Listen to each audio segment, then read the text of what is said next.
पाकिस्तान तहरीक इंसाफ में एक नई मुहिम माइनस इमरान खान फॉर्मूला पर अमल दरामद शुरू। पाकिस्तान की हिंदुस्तान के खिलाफ फतह में नवाज शरीफ का बड़ा किरदार और डोनाल्ड ट्रंप ने नरेंद्र मोदी को एक बार फिर नीचा दिखा दिया। लेट अली शो यू के इस एपिसोड में आप सबको खुशामदीद। Do like subscribe and share this content. हालात पाकिस्तान में दुनिया भर में बहुत ही एक अजीब और गरीब डायरेक्शन में चल रहे हैं। दिन रात हो चुका है, रात दिन हो चुका है। जिनकी सेवा और पूजा करते थे कुछ साल पहले अमरीकी, अब उन्हीं के ऊपर तनकीद कर रहे हैं। बात कर रहा हूं नरेंद्र मोदी की जानिब, और नरेंद्र मोदी के ऊपर जो सवालिया निशान उठाए जा रहे हैं उनके अंदर इजाफा ही इजाफा होता जा रहा है हिंदुस्तान के अंदर। अब वो कह रहे हैं कि भाई पूरी दुनिया के अंदर जो हिंदुस्तान का मौकफ था वो तो आगे नहीं हुआ, मगर पाकिस्तान ने जो राफेल गिराए हैं वो पूरी दुनिया में खबर फैली हुई है। उसके ऊपर बात करेंगे, मगर पहले माइनस इमरान खान जी।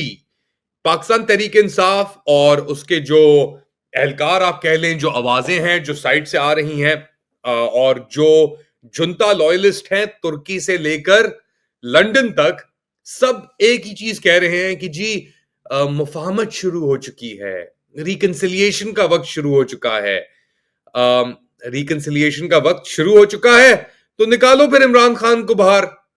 नहीं, वो निकल जाएंगे बातचीत से। इमरान खान कोई नहीं निकल रहा। एक बात आप याद रख लें, इमरान खान नहीं निकलेगा जेल तक, जेल से, जब तक ये जो इक्तदार है, जाली इक्तदार, फस्तायत से भरपूर इक्तदार जो मौजूद है, इसके खिलाफ एक मुहिम नहीं चलेगी या इसको किसी तरीके से हटाया नहीं जाएगा, तब तक इमरान खान नहीं निकलेगा। उसकी उम्र 70 से 72 साल से ऊपर हो चुकी है इमरान खान की।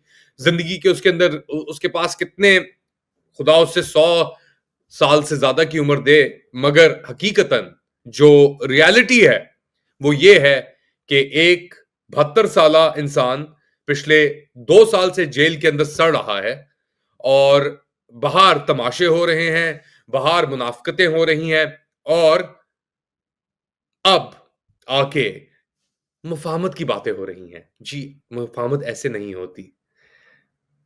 एक तरफ आप हार दिखाएं और पीछे आपके पास छुरा हो, यानी वो क्या कहते हैं, मुंह में राम राम और बगल में खंजर। वही हाल है इन्हीं स्वामियों का, इन्हीं बुद्ध पुजारियों का, कि अपनी मुनाफकत के अंदर तो ये कमी नहीं करते, और नारेबाजियां और दिखाते ऐसे हैं कि इनसे बड़ा कोई डेमोक्रेट फाते है नहीं। तो हकीकत क्या है? हकीकत सुन ले आप अलीमा खान की जुबानी, और फिर बात को आगे बढ़ाते हैं। मैंने कहा चेयरमैन इमरान खान है। अगर किसी को शक है इस चीज़ पे तो मैं क्या कर सकती हूँ। इमरान खान चेयरमैन है पार्टी के, सारों को उनके पास जाना पड़ता है उनसे इजाज़त लेने के लिए। सही है, तो फिर चेयरमैन वही है ना। और उसके अलावा जो गौहर साहब की बिल्कुल डेजिग्नेशन इमरान खान ने दी थी ताकि वो इमरान खान का पैगाम पार्टी तक पहुँचा सके। तो इमरान खान पीटीआई ही का सदर है, चेयरमैन है, और कहां, कौन, किधर, क्यों? द 5 W's क्या कहते हैं?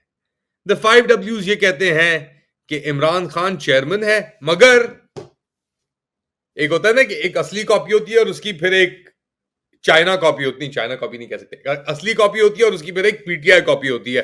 तो पीटीआई कॉपी का भी जो एक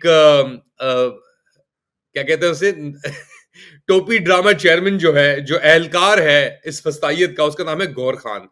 उसका भी सुन ले उन्होंने क्या कहा। ये सब कोर्स डील किसी सूरत खान साहब पहले कह चुके, किस चीज की डील, वो जेल में किस वजह से, किस चीज की डील हो, वो नाजायज नाहक जेल में है। देखो उनके सारे पॉलिटिकली मोटिवेटेड केसेस बने हैं, तो डील की आप रिकॉर्ड है। हम ये जरूर कहते हैं कि पॉलिटिकल मसाइल का पॉलिटिकल हल जरूर होना चाहिए। मैं बस वेलकम ही करता हूं मैं वजीर आजम की ऑफर्स हों, उनके जो कठपुतली चलाने वाले हैं उनकी ऑफर्स हों, क्योंकि मेरा तो कुछ है नहीं। मैं तो बस हर चीज के अंदर सिपा सलार की भी तारीफ कर दूंगा मैं।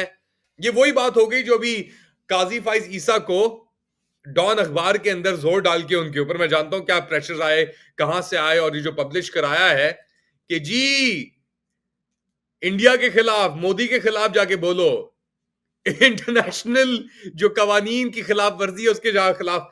काजी फ्रॉड ईसा, डोनट किंग, सबसे बड़ा फैशिस्ट, आज सुप्रीम कोर्ट के अंदर जो हो रहा है, जो सुप्रीम कोर्ट का हाल है, उसके पीछे काजी फाइज ईसा का हाथ है, ना भूलें इसे। काजी फाइज ईसा, पीएमएलएन और मिलिट्री जुंता, तो ये नो के का माइंडसेट है, ये नो का हाल है, कोई तब्दीली नहीं। वही हाल जो हिंदुस्तान के अंदर है नरेंद्र मोदी का, वही फस्तायत जो नरेंद्र मोदी वहां पे माइनॉरिटीज के साथ, मुसलमानों के साथ करता है, वही चीज ये लोग अपने लोगों के साथ करते हैं। वही जुल्म, वही मुनाफकत, वही बर्बरियत, वही नाइंसाफी। काजी फाइज ईसा, हम नहीं भूले, हम नहीं भूलेंगे, हम तुमसे अंजाम लेके ही रहेंगे, ये याद रख लो, आज नहीं तो कल तुमसे। Dawn.com, once upon a time a great institution, it was never a great institution, क्योंकि इसने, डॉन ने क्या क्या प्रोड्यूस किया देखो ना। डॉन ने प्रोड्यूस किया मुनाफिक मुबश्शिर जैदी जैसे, डॉन ने प्रोड्यूस किया मुनाफिक अब्बास नासिर जैसे। डॉन की एक लंबी लिस्ट है जो मुनाफिकों की इन्होंने पैदा की। हाँ, 80s के अंदर ही कहते हैं हाँ हम बहुत एंटी एस्टैब्लिशमेंट थे, हमने रेजिस्टेंस की, देखो हमने ये किया। 80s जा चुका है, सही है, भूल जाओ उसे। आज क्या किया तुमने, आज किसको क्या मुंह दिखा रहे हो तुम। खैर, ये तो हो गया पाकिस्तान के अंदर जो हालात हैं उनकी बात। हमारे हमसाए भी हमसे कम नहीं। डोनाल्ड ट्रंप ने ना सिर्फ हिंदुस्तान को डिप्लोमेटिक एक शिकस्त का सामना करने पे मजबूर किया, क्योंकि हिंदुस्तानी गए न्यूक्लियर थ्रेट वॉर के बाद, अब वो कह रहे हैं नहीं नहीं पाकिस्तानी गए थे, उन्होंने कहा था करो, जो भी बात है। The fact remains, Donald Trump ने अभी एक स्टेटमेंट दिया है, जो चाइना से एप्पल आईफोन्स की प्रोडक्शन मूव होने की बात हो रही थी उसके ऊपर। पहले वो स्टेटमेंट सुने, फिर एक और स्टेटमेंट दिया जहां पे रिपीट किया न्यूक्लियर वॉर का उसने जो बात हो रही थी। ये दोनों स्टेटमेंट बैक टू बैक चलाता हूं, उसके बाद इंडियन रिस्पॉन्स आपको दिखाता हूं। Apple, as you know, is coming in. And I had a little problem with Tim Cook yesterday. I said to him, Tim, you're my friend. I treated you very good. You're coming in with $500 billion, but now I hear you're building all over India. I don't want you building in India. You can build in India if you want to take care of India, because India is the highest, one of the highest tariff nations in the world. It's very hard to sell into India. I don't want to say I did, but I sure as hell helped settle the problem between Pakistan and India last week, which was getting more and more hostile, and all of a sudden you'll start seeing missiles of a different type, and we got it settled. I hope I don't walk out of here and 2 days later find out that it's not settled, but I think it is settled. तो Donald Trump अपने दोस्त नरेंद्र मोदी के इतने अच्छे दोस्त शायद नहीं रहे, और उन्होंने मुंह पे ही नरेंद्र मोदी को बेइज्जत कर दिया। अच्छा, मगर इंडिया की तरफ से क्या रिस्पांस आ रहा है, वो डिनाइल के अंदर है। उनके जो डिफेंस मिनिस्टर है राजनाथ सिंह, उनको सुने जरा। मैं दुनिया के सामने यह सवाल खड़ा करना चाहता हूं। मैं मानता हूं कि पाकिस्तान के एटमी हथियारों को IAEA, international atomic energy agency की निगरानी में लिया जाना चाहिए। मैं ये कहना चाहूंगा और साफ तौर पर कहना चाहूंगा। भाई बात सुनो, अब अपना वो मंजन नहीं मैंने बिका कश्मीर वाला, तो अब IAEA वाला मंजन बेचो, कर लो जो करना है कर लो। पाकिस्तान के हालात तुम्हारे सामने हैं, तुम्हारे अपने लोग ही अंदर बैठे हुए हैं। नवाज शरीफ ने कुछ कहा है क्या अभी तक मोदी के बारे में?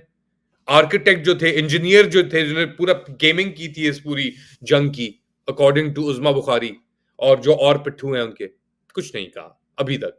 जंग गुजरे हुए भी अब अपना 2 हफ्ते होने को आ रहे हैं, नहीं 2 हफ्ते तो नहीं, 1 हफ्ता होने को आ रहा है जंग ओवर होने में, और शुरू होने में तो 2 हफ्ते होने को आ ही रहे हैं। आप लोग क्या समझते हैं क्या हो रहा है, बताएं मुझे कमेंट सेक्शन के अंदर। Do like, subscribe and share this content. Pakistan जिंदाबाद, free Imran Khan, and form 47 government in Pakistan, and military rule in Pakistan, and stand up against Hindutva as well. Allah Hafiz.